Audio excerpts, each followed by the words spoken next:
the ultimate goal that these people have in mind is the goal to create a one-world government run by the banking industry, run by the bankers, and they're doing it in sections. The European currency, the euro, and the European Constitution is one part of it. Now they're trying to do it in America with the North American Union, right? And they want to create a new currency called the Imero, right? And the whole agenda is to create a one-world government where everybody has an RFID chip implanted in them. All money is to be in those chips, right? There'll be no more cash. And this is getting me straight from Rockefeller himself. This is what they want to accomplish. And all money will be in your chips. And so instead of having cash, anytime you have money in your chip, they can take out whatever they want to take out whenever they want to. If they say you owe us this much money in taxes, they just deduct it out of your chip digitally. Total control. Total control. And if you're like me or you, and you're protesting what they're doing, they can just turn off your chip. And you have nothing. You can't buy food. You can't do anything. It's total control of the people. And that chip's connected to a database that has your purchasing records, what you do, what everything, you sell. Everything is in there, you know? And so they want a one-world government controlled by them, everybody being chipped, all your money in those chips, and they control the chips, and they control people. And you become a slave. You become a serf to these people. That's their goal. That's their intentions. Eric, can you be specific about when you met Rockefeller, how it happened in these discussions? I met Rockefeller through a female attorney I knew who called me up one day and said, one of the Rockefellers would like to meet you. I had made a video called Mad as Hell, and he'd seen the video and wanted to meet me and knew I was running for governor of Nevada. So sure, I'd love to meet him. And I met him, and I liked him, and he was a very, very smart man. And we used to talk and share ideas and thoughts. And he's the one who told me 11 months before 9/11 ever happened that there was going to be an event. Never told me what the event was going to be, but there was going to be an event. And out of that event, we were going to invade Afghanistan to run pipelines from the Caspian Sea. We were going to invade Iraq, you know, to take over the oil fields, establish a base in the Middle East, and make it all part of the New World Order. And we'd go after Chavez in Venezuela. And sure enough, later 9/11 happened. And I remember he was telling me how how you're going to see soldiers looking in caves for people in Afghanistan and Pakistan and all these places. And there's going to be this war on terror, which is no real enemy. And the whole thing is a giant hoax, you know, but it's a way for the government to take over the American people. He told you it was going to be a hoax. Oh, yeah. Oh, yeah. There's no question. He says, there's going to be war on terror. And he's just laughing. There's no... Who are we fighting? I mean, why do you think 9/11 happened and then nothing's happened since then? Do you think that our security is so great here that these people who pulled off 9/11, who were able to, can't knock down another plane? Come on, it's ridiculous. 9/11 was done by people in our own government and our own banking system to perpetuate the fear of the American people into subordinating themselves to anything the government wants them to do. That's what it's about, and to create this war, this endless war on terror. And that's why and that was the first lie. And the next lie was going into Iraq, you know, to get Saddam Hussein out with his weapons of mass destruction. That was the next lie. Now, specifically, this was a little over 6 years ago?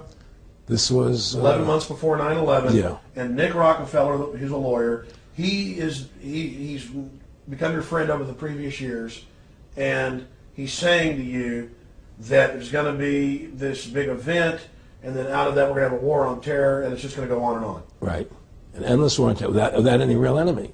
That you can never, so you can never define a winner. And did he say that it's going to be perfect because you can't define an enemy? It just goes on Yeah, and on? because you can't define a winner. There's no one to beat, so it goes on and on forever. And they can do whatever they want. They scare the hell out of the American public. Look, this whole war on terror is a fraud.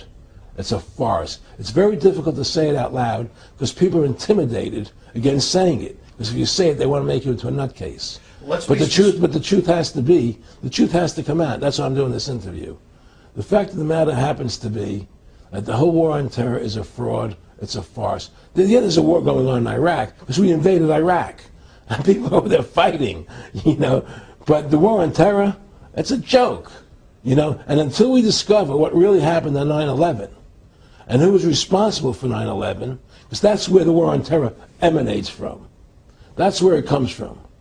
It was 9/11 that allowed this war on terror to begin. And until we get to the bottom root of 9/11, the truth of 9/11, we'll never know about the war on terror.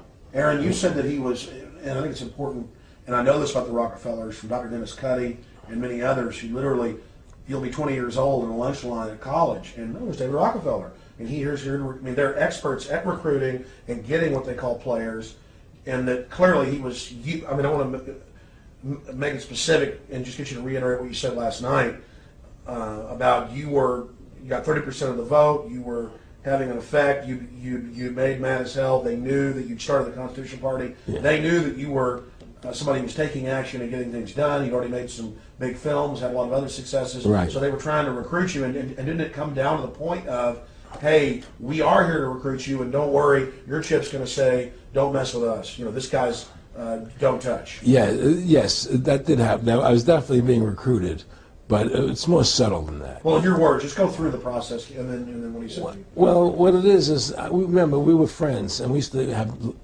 go to my house a lot, we'd have dinner, we'd talk, and he'd tell me about business investments that he'd get involved in, you know, or they would help me with this business investment or that business investment.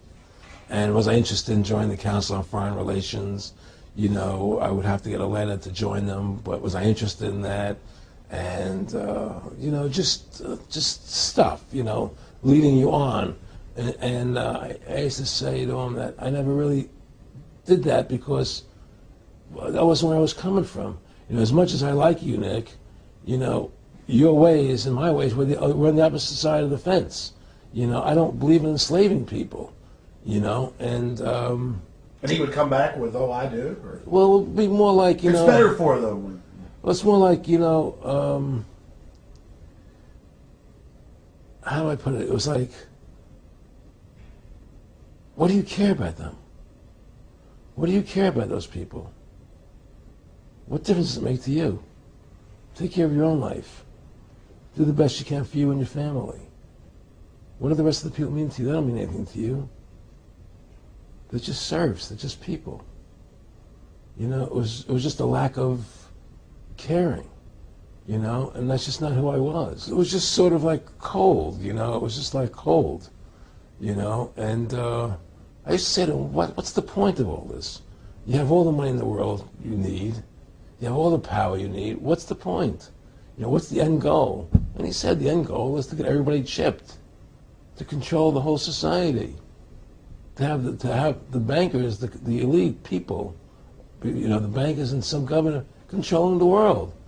And I said, all the people in the Council on Foreign Relations believe this way you do? He said, no. You know, most of them believe they're doing the right thing. A lot of them believe it's better off being socialistic. You know, we have to convince people that socialism is really capitalism. Because America's becoming a socialist country. It's a communist country today. Well, one of the things they told me was that he was at the house one night, and we were talking, and he started laughing. He said, Aaron, what do you think women's liberation was about? And I said, I had pretty conventional thinking about it at that point. I said, I think it's about women having the right to work, getting equal pay with men, just like they won the right to vote, you know? And he started to laugh. He said, you're an idiot. And I said, why am I an idiot? He said, let me tell you what that was about.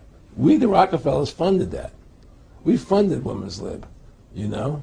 And we're the ones who got all over the newspapers and television, the Rockefeller Foundation. He says, and you want to know why? He said, there were two primary reasons.